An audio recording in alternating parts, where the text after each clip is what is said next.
Hi. Today we are going to easily watch how to know which AMD or Ryzen processors does my laptop and desktop motherboard support, and this will be for AMD or Ryzen processors only. Firstly, we need a software called CPU-Z. It's a tiny software. Simply install it, and you can also check the software from the description. Here you can see all the information about your PC and processors, and we need to know the socket under package. Mine is Intel processor, so I am moving to another PC. So, here it's Ryzen processor and the socket is FP6.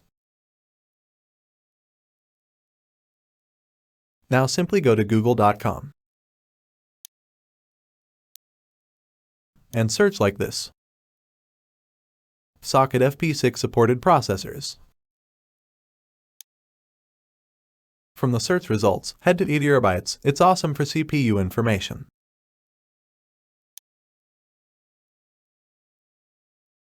And finally, you can see the list of your PC motherboard supported processors with different information.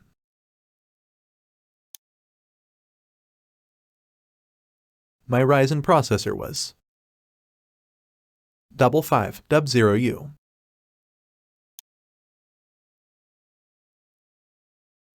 This is here, and all the supported processors. I can upgrade up to Ryzen 9 5980HX. Additionally, you can also check processors, cores, and threads, frequency, and the launching dates as well. And this is how you can check the processors for your Ryzen supported motherboard and can change or upgrade your processors. Hope you liked the video and also think this to be informative. Let us know if you have any question or query on the comment box. Please hit the like button and subscribe to Joseph IT. Goodbye.